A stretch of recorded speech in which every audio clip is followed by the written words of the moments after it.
संसद में वंदे मातरम और चुनाव सुधार पर चर्चा। भाजपा सांसद दीपक प्रकाश ने राज्यसभा में कहा, नक्सल उन्मूलन से गरीबों की बदली जिंदगी, विकास हुआ तेज। एनडीए ने विभिन्न मुद्दों पर झारखंड विधानसभा परिसर में किया प्रदर्शन।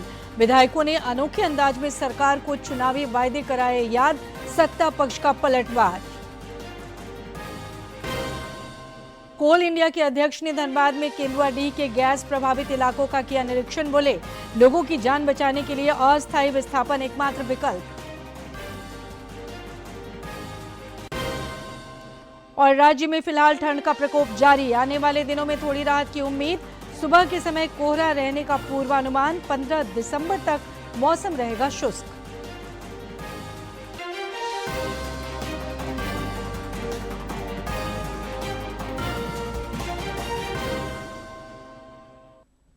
नमस्कार, खबरें झारखंड में आपका स्वागत है। खबरों के साथ मैं हूं सरोज झा और अब खबरें विस्तार से। संसद में राष्ट्रीय गीत वंदे मातरम और चुनाव सुधार पर चर्चा आज भी जारी है। लोकसभा में चुनाव सुधार पर केंद्रीय गृह मंत्री अमित शाह जवाब देंगे। सदस्यों ने इसे 2 दिवसीय विशेष चर्चा में खुलकर अपने विचार व्यक्त किए। इन्होंने बिहार की जनता के मन में बहुत भ्रम फैलाने की कोशिश की कि एसआईआर के नाते बड़ा अत्याचार हो रहा है, वैध मतदाताओं के नाम काटे जा रहे हैं। लेकिन हुआ क्या, ये समझना जरूरी है। एसआईआर की एक्सरसाइज में बिहार में 65 लाख नाम काटे गए।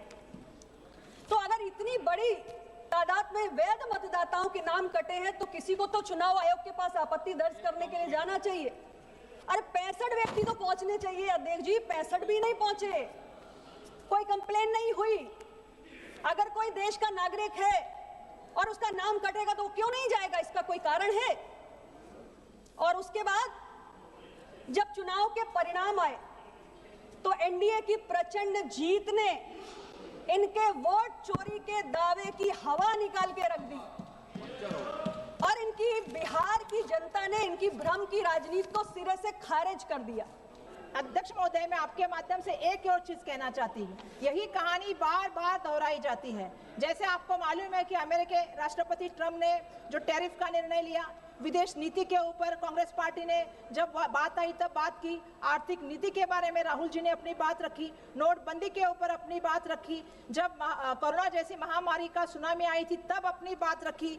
सम्माननीय अध्यक्ष महोदय, राफेल के भ्रष्टाचार के बारे में मैं बोलना चाहूंगी, बात रखी, और एयरलाइंस की मोनोपोली के बारे में भी बात रखी थी। और बाद में जाके ये सभी बातें जो है पत्थर की लकीर बन गई, सच साबित हुई। इधर उच्च सदन राज्यसभा में राष्ट्रीय गीत वंदे मातरम पर चर्चा आज आगे बढ़ी।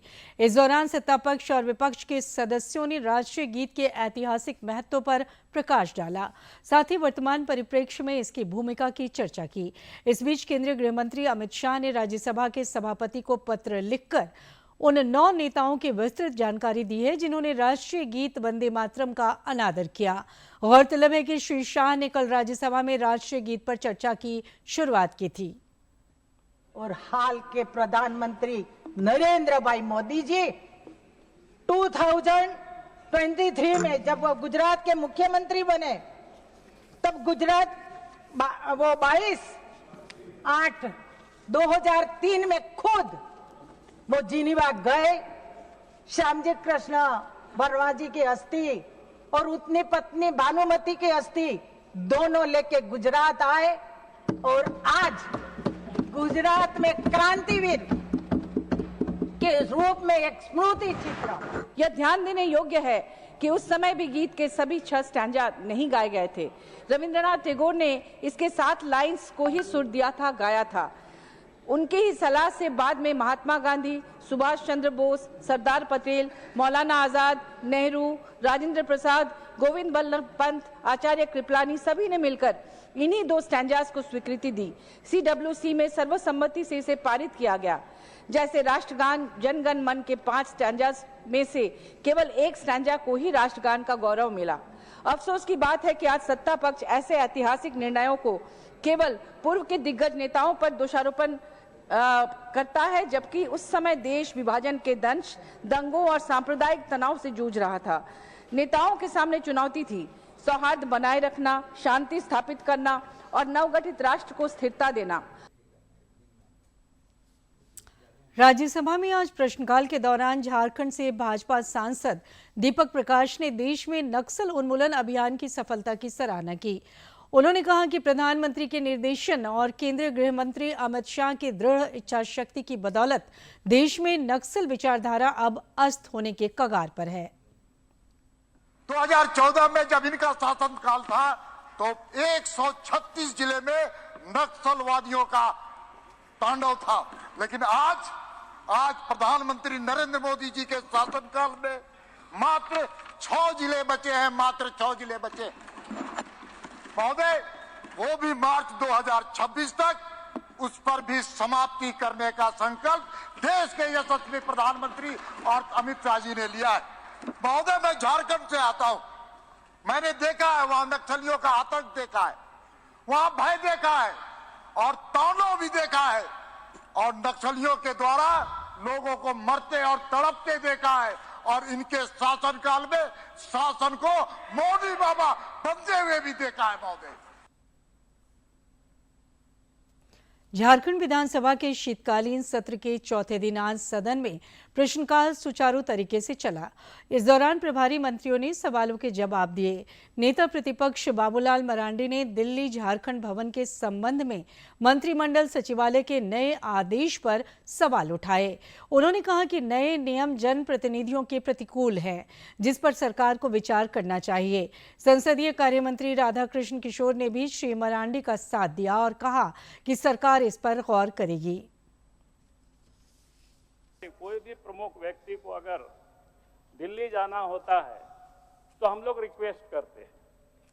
पिछले दिनों दिल्ली में हमारे क्षेत्र से 1-2 लोग गए तो हमने आग्रह किया, हमने अपनी स्टाफ को कहा कि थोड़ा झारखंड भवन में बुक करा देना, तो बताया कि नहीं, क्या कहते हैं, ये निगरानी सचिवालय ने इसको बंद कर दिया।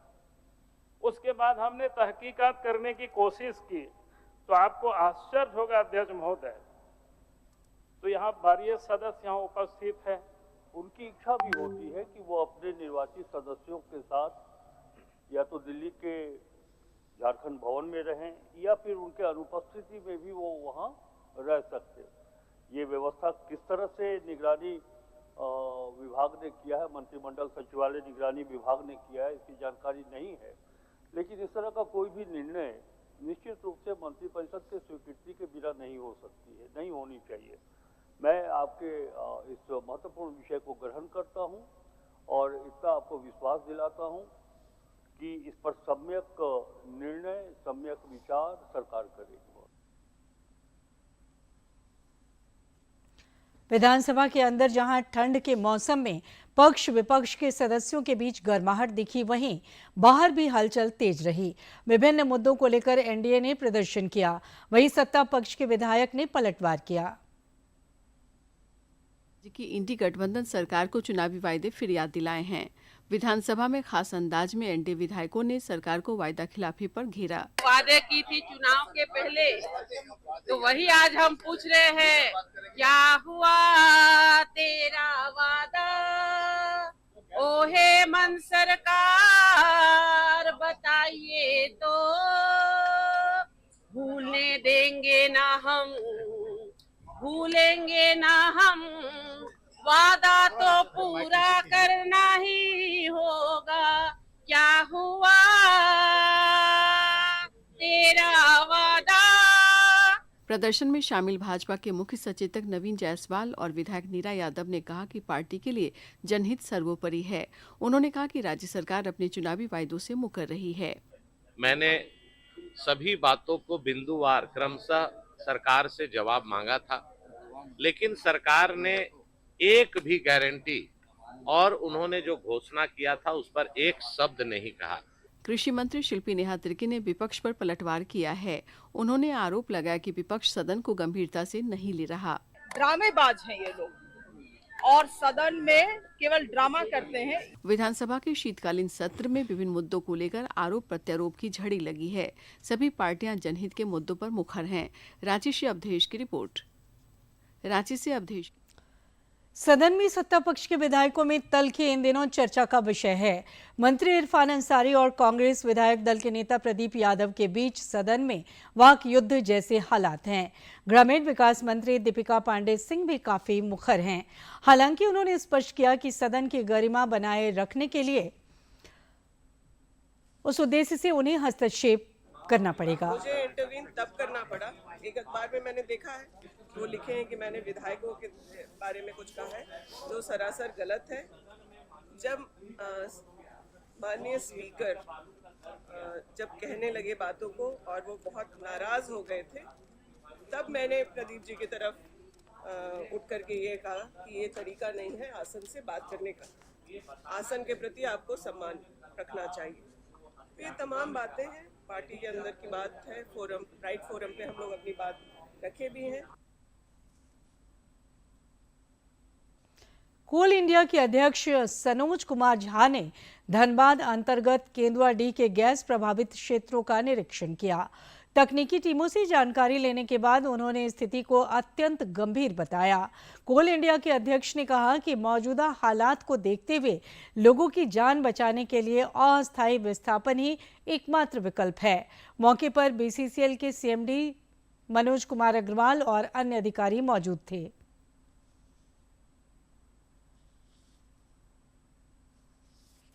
देखिए, जितना हमें समझ में आ रहा है एक्सपर्ट से बात करके, जगह को देख के, स्थिति बहुत ही खराब है। चाहे वो कार्बन डाइऑक्साइड की लेवल हो, मीथेन का हो, अन्य जितने भी पैरामीटर्स, हाइड्रोजन है, जितने भी पैरामीटर्स हैं वो खराब है और स्थिति अपने आप सुधरने की संभावना नहीं दिखती है। तो हमको सबसे बड़ा उपाय तो ये है कि हम अपने तरीके से जो टेक्निकली जो प्रयास करेंगे करते रहेंगे, पर लोगों को यहाँ से हट जाने, अपने आप को बचाने का सबसे अच्छा तरीका वही है कि लोग शिफ्ट कर पाए।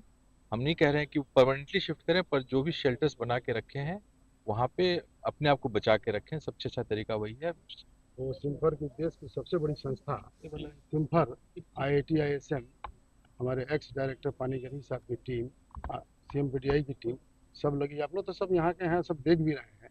इसी जांच व्यवस्था आदि के लिए, रोकथाम के लिए अल्पकालिक और दीर्घकालिक क्या योजना हो सकती है, देश की सब अच्छे से लगी है। हमारे साथ डायरेक्टर टेक्निकल घटक साहब भी आए हैं कोल इंडिया से, वो भी आपसे कुछ बोलना चाहिए। देवघर में यातायात पुलिस की पहल पर जागरूकता अभियान चलाया जा रहा है। इस सिलसिले में रैली निकाली गई। पुलिसकर्मियों ने इस दौरान लोगों को सड़क सुरक्षा को लेकर अहम जानकारियां दी, साथ ही ट्रैफिक नियमों का पालन करने के लिए प्रेरित किया।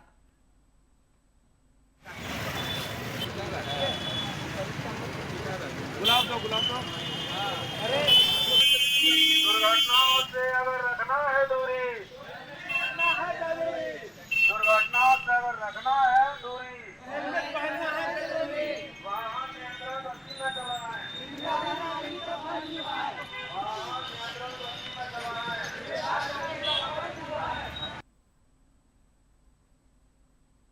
जमशेदपुर के सिद्धगोड़ा थाना अंतर्गत एग्रो सिग्नल के पास एक गैरेज में बीती रात एक गोदाम में आग लग गई। देखते देखते आग की लपटें तेज हो गईं, जिससे इलाके में अफरा तफरी मच गई। सूचना पर अग्निशमन दस्ते ने करीब आधे घंटे की मशक्कत के बाद आग पर पूरी तरह काबू पाया। आगलगी की इस घटना में कोई हताहत नहीं हुआ है। हालांकि इस आगजनी की घटना में वाहनों को नुकसान पहुंचा।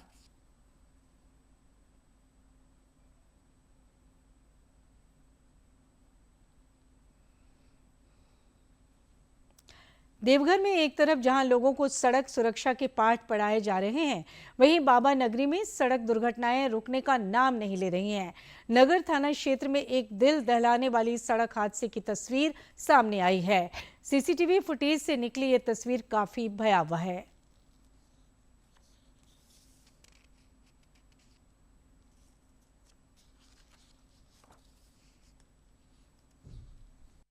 अंतर्राष्ट्रीय मानवाधिकार दिवस पर आज झारखंड समेत देश भर में विभिन्न कार्यक्रमों का आयोजन हो रहा है। नई दिल्ली के भारत मंडपम में राष्ट्रीय मानवाधिकार आयोग द्वारा आयोजित समारोह में राष्ट्रपति द्रौपदी मुर्मू शामिल हुई।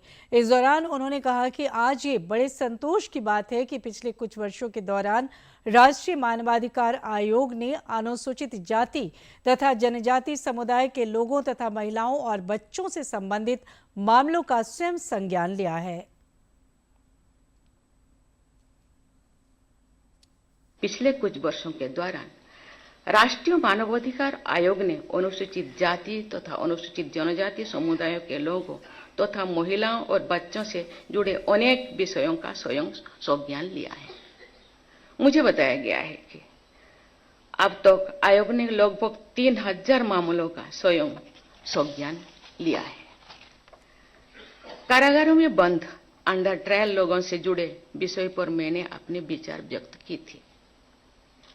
इस दिशा में कुछ प्रयास भी किए गए हैं।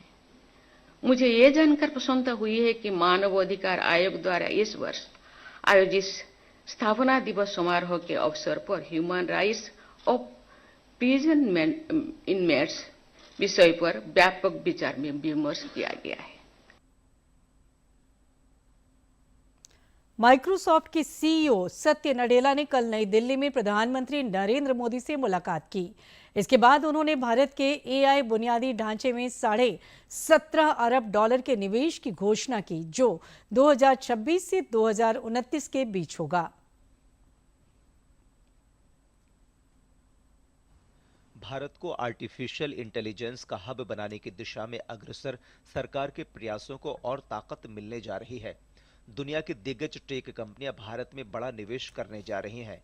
दिल्ली में माइक्रोसॉफ्ट और इंटेल जैसी बड़ी कंपनियों ने भारत में निवेश का ऐलान किया है। अमेरिकी कंपनी माइक्रोसॉफ्ट भारत में 1.57 लाख करोड़ रुपए का निवेश करेगी।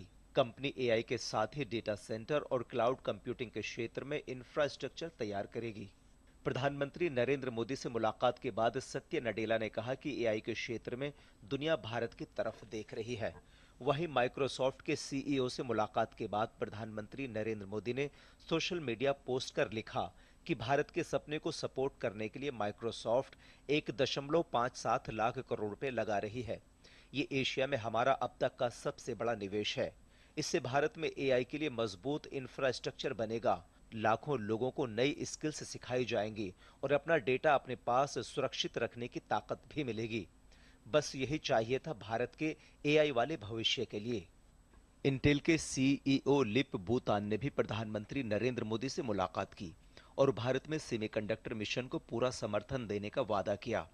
वहीं कॉग्निजेंट के सीईओ रवि कुमार एस ने भी प्रधानमंत्री नरेंद्र मोदी से मुलाकात की। कॉग्निजेंट भारत में 2.5 लाख से ज्यादा कर्मचारियों के साथ काम कर रही है। प्रधानमंत्री से मुलाकात में कॉग्निजेंट ने भारत के छोटे शहरों में विस्तार की बात की। साथ ही कंपनी भारत में $1 अरब से ज्यादा का निवेश भी कर रही है। Bureau report, DD news. Jamtara में कृषि प्रक्षेत्र के विकास को लेकर कई पहल किए जा रहे हैं। युवा किसानों को भी उन्नत कृषि में पारंगत बनाया जा रहा है ताकि वे उत्पादन और आय बढ़ा सकें।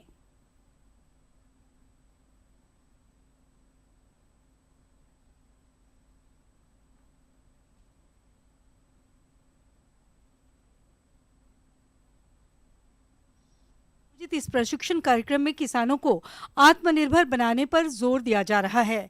कृषि विज्ञान केंद्र के प्रधान वैज्ञानिक डॉक्टर अशोक कुमार ने बताया कि युवा किसानों को 25 दिनों का प्रशिक्षण दिया जा रहा है, जिससे उन्हें फल, फूल तथा सब्जी की खेती के बारे में जानकारी दी जा रही है। किसानों को कैसे रोजगार के रूप में न केवल इनकी अपनी आमदनी खुद का बढ़ाए, बल्कि और भी दूसरे लोगों को प्रेरित करके इस दिशा में आगे ले जाएं, इस प्रशिक्षण का मुख्य उद्देश्य है।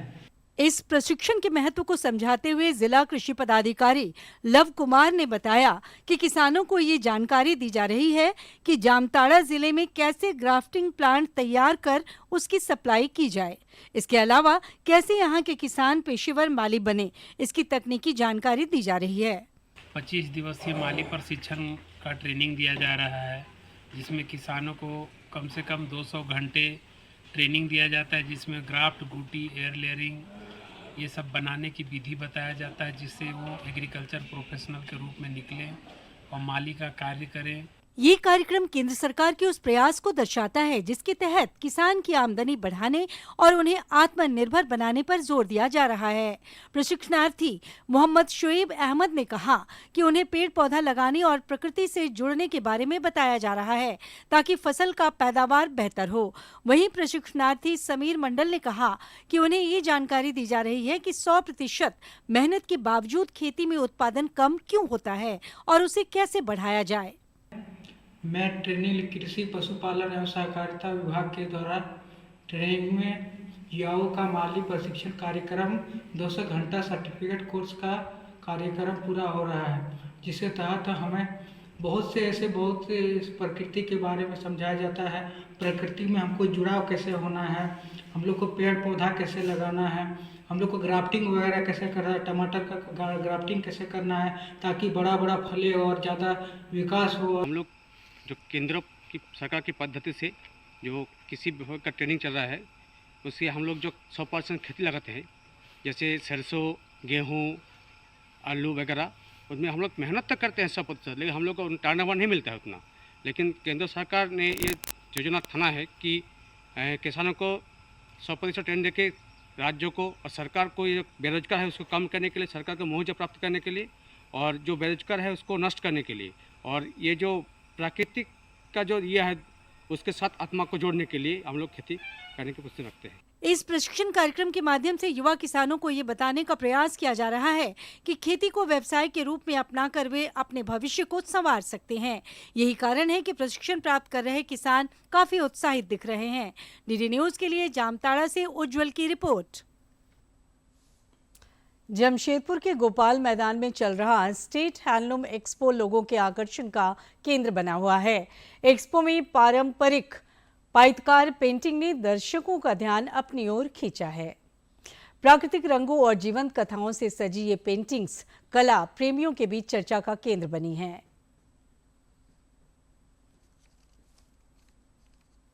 जमशेदपुर के पैतकर पेंटिंग, जिसे पटचित्र पेंटिंग भी कहा जाता है, झारखंड की आदिवासी संस्कृति और जीवन शैली को रंगों के माध्यम से दर्शाती है। इस कला में पत्थर और मिट्टी से बनाए गए प्राकृतिक रंगों का उपयोग होता है जो इसकी मौलिकता और सुंदरता को और बढ़ा देते हैं। मेले में आए लोग इस पारंपरिक कला और स्थानीय कलाकारों के कौशल की खूब सराहना कर रहे हैं। हर एक स्टोरी में हम लोग पेंटिंग्स बनाते हैं। जैसे नेचुरल कलर इसमें मुख्यतः यूज होता है, जैसे स्टोन हो गया, सिम का पत्ता हो गया, इत्यादि कलर से हम लोग इसको तैयार करते हैं। और हम लोग का इस पेंटिंग के अंदर जो मुख्यतः खासियत रहता है ये नेचुरल कलर है और स्टोरी लेवल पे है। जैसे झारखंड का जो ट्राइबल फेस्टिवल्स हो गया, पूजा हो गया, इसी के ऊपर हम लोग मतलब ज्यादा बनाते हैं। मेक इन इंडिया को बढ़ावा देने के अभियान के बीच एक्सपो में आए लोग उत्साह के साथ पेंटिंग्स का अवलोकन कर रहे हैं। अनेक लोग कलाकारों से मिलने और उनकी कलाकृतियों को खरीदने में भी रुचि दिखा रहे हैं। ये पहल पारंपरिक कला और स्थानीय कलाकारों के लिए समर्थन का संदेश देती है।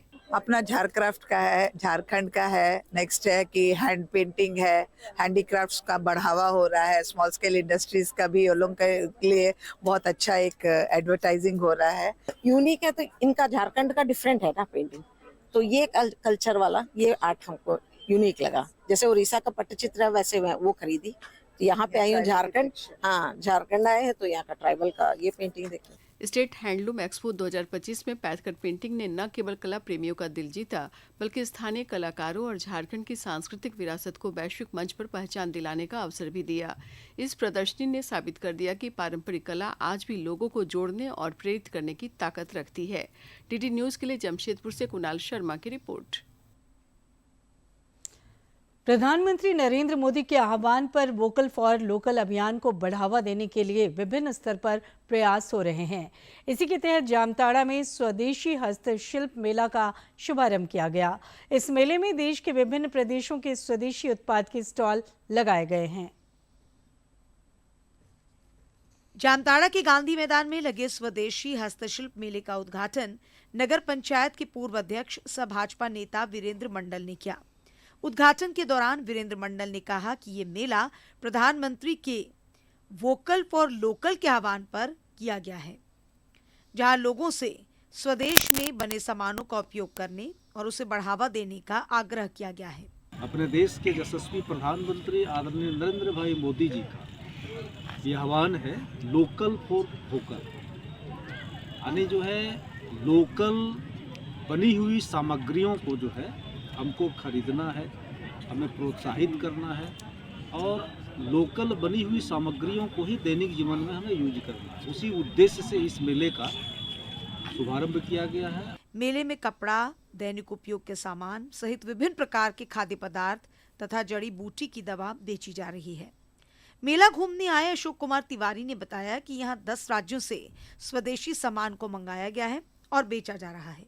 उन्होंने भी प्रधानमंत्री के आह्वान का समर्थन किया, जिसके कारण यहां एक ही छत के नीचे खादी, हैंडलूम और हैंडीक्राफ्ट के सामान बिक रहे हैं। यहाँ पर मेला का हर साल की भांति जो है यहाँ पर कार्यक्रम किया जाता है और यहाँ 10 राज्यों से पूरे सर सामान आते हैं, स्वदेशी सामान जो प्रधानमंत्री की जो लोकल टू वोकल की जो योजनाएं हैं यहाँ पर पूरा कार्य कर रही हैं। वहीं दुकान संचालक अनिक राव ने खुशी जाहिर करते हुए कहा कि जब से प्रधानमंत्री द्वारा स्वदेशी सामान का उपयोग करने का आह्वान किया गया है, तब से हम लोगों का कारोबार अच्छा हो रहा है।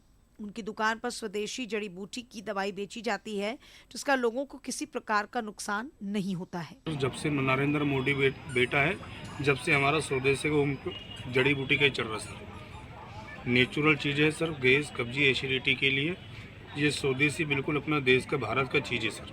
स्वदेशी मेले का उद्देश्य स्थानीय उद्योगों को मंच देना और गांव में रोजगार के अवसर बढ़ाना है। ये मेला आत्मनिर्भर भारत की दिशा में एक बड़ा कदम है, जो भारत के स्वदेशी उत्पादों को राष्ट्रीय पहचान दिलाने का माध्यम बन रहा है। डीडी न्यूज के लिए जामताड़ा से उज्जवल प्रसाद आजाद की रिपोर्ट। और आखिर में इस बुलेटिन के मुख्य समाचार एक बार फिर।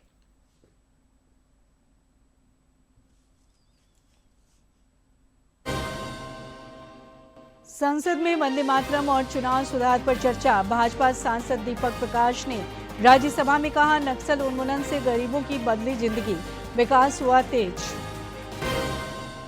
एनडीए ने विभिन्न मुद्दों पर झारखंड विधानसभा परिसर में किया प्रदर्शन। विधायकों ने अनोखे अंदाज में सरकार को चुनावी वायदे कराए याद, सत्ता पक्ष का पलटवार। कोल इंडिया के अध्यक्ष ने धनबाद में केंदुआडीह के गैस प्रभावित इलाकों का किया निरीक्षण। बोले, लोगों की जान बचाने के लिए अस्थायी विस्थापन एकमात्र विकल्प। और राज्य में फिलहाल ठंड का प्रकोप जारी, आने वाले दिनों में थोड़ी राहत की उम्मीद। सुबह के समय कोहरा रहने का पूर्वानुमान। 15 दिसंबर तक मौसम रहेगा शुष्क।